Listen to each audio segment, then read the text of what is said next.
What's up everybody, I'm HoopsandHipHop. So with Pokemon Let's Go Pikachu and Eevee set to release here in the next couple months, the new Pokemon game hype is in full swing. However, with new games comes the build up to a new game's release and announcement. And if you paid attention to the way Game Freak likes to release their games, you would also know that they also like to tease their games ahead of time as well. So today we're going to be looking at 5 times that future Pokemon games were teased way ahead of time. Now there's a variety of different instances here from a variety of different time frames. However, there's one important thing to note with these picks, and that's the fact that when these things happened, it's not necessarily saying that they were direct hints at that time, but rather it's an after the fact sort of situation where it's not necessarily saying that future games were being hinted when these couple of instances happened, but rather there is still a definite connection to the point where you could probably say that future games were inspired by these instances when looked back on. However, with that disclaimer in mind though, why don't we go ahead and just check it out.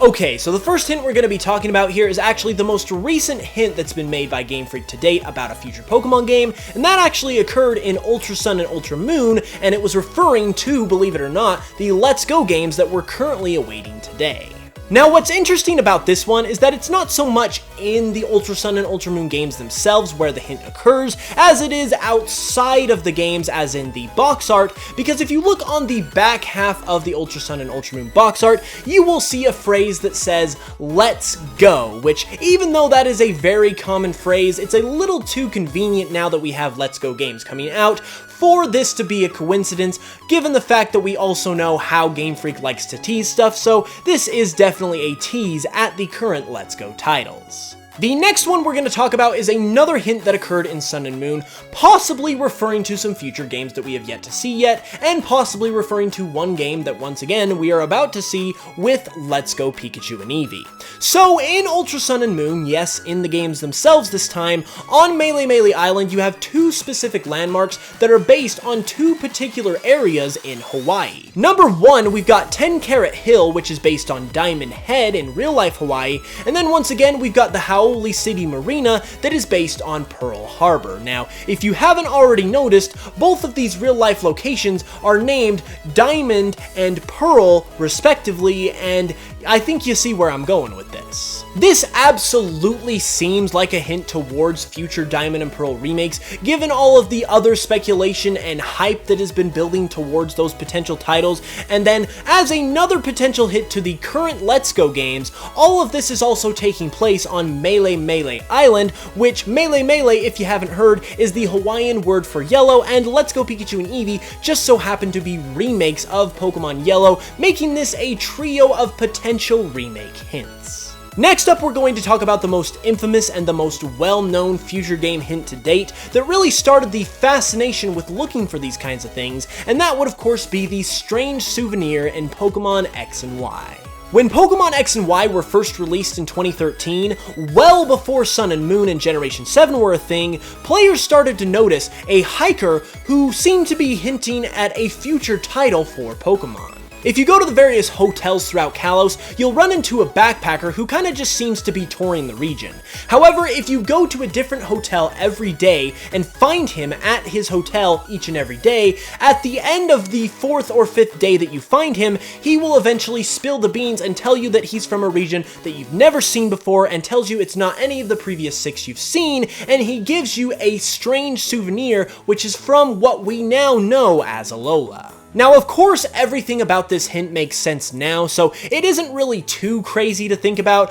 but back in the day before we had the announcement of Sun and Moon, the speculation was rampant as to what could potentially be hinted at with this strange souvenir. People hinted at what the legendary Pokemon could be depicted in the strange souvenir, because it was referring to a Pokemon that was venerated as a protector in that region, which we now know, of course, is the Tapus, but back in the day during this hint when it was brand new, we knew nothing, and so the speculation and the fascination with this went wild, and it was an absolutely awesome time because anytime you have some sort of hint that something new is coming in Pokemon, it's always a great time in the community, and this really made for an awesome period of time and an awesome period of speculation between Generation 6 and 7. Coming in next to last on our list is actually the earliest hint chronologically, and it's one of those not really a hint at the time, but probably inspired future games type of thing that I was talking about in the intro. And that would of course be the legendary Pokemon book that is seen in the third Pokemon movie, Spell of the Unknown.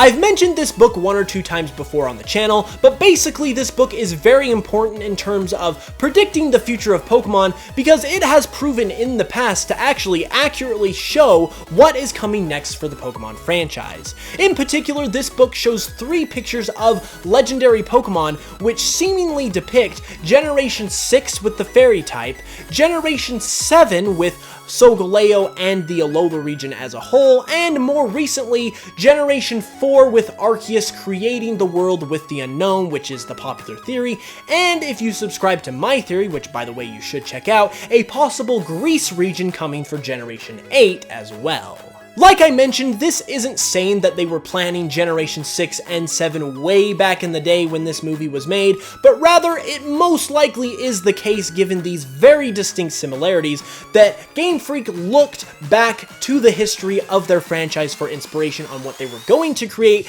and looked at this book and saw some things that they could take inspiration from, which ultimately led us to the Fairy type with Generation 6 and a sun-based Pokemon in a tropical-based region with Generation 7. And if this pattern holds up, that picture with the unknown and the Greek-based architecture could potentially spell what's in store for us in Generation 8. And finally, we're gonna go back to X and Y on another hint towards Sun and Moon because Game Freak were seriously loving hinting at Sun and Moon back when X and Y were first released. If you go to Anastar City, which fittingly enough is a city that revolves around the psychic type, with themes centering around space and the cosmos, which we of course know is a central theme in Generation 7, we will see a couple direct hints to Sun and Moon that are completely obvious when looking back on them today.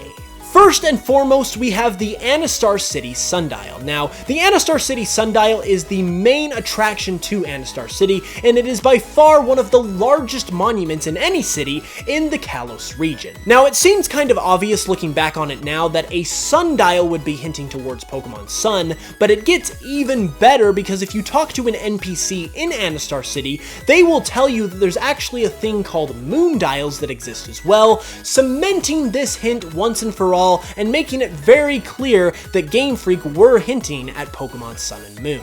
Next, we have a hint that is much less obvious than the one I just talked about, but it is an amazing one nonetheless, and it is absolutely worth appreciating now that we know what we do. Once again, in Anastar City, if you go look out on the docks where the Anastar City Sundial is located, you will see a collection of small islands. However, this is a bit of a problem because if you look at the map of Kalos itself, Anastar City is not located in an area where there are islands within view, or even where there's a major body of water where islands could sit. Given the fact that the sundial is right in this area where you also see these islands, it can now be realized with our knowledge of Generation 7 that this was another hint hinting at basically the geography of the Alola region itself, and that it was going to take place in a Hawaii-based region with 4 separate distinct islands.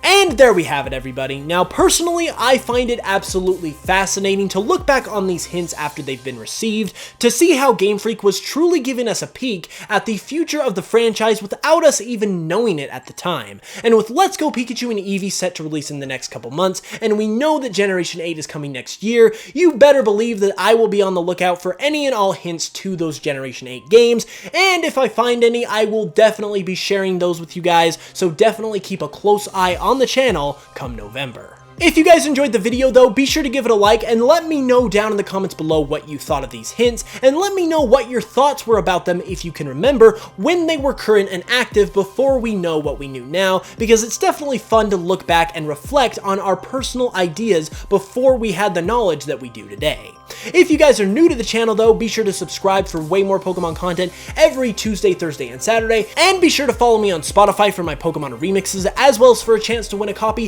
of Pokemon Let's Go Pikachu and Eevee when the games come out. With all that being said though, I will be back on Tuesday for another video, so be sure to hit that notification bell so you can know when it goes live, and until then, as always, I will smell you guys later.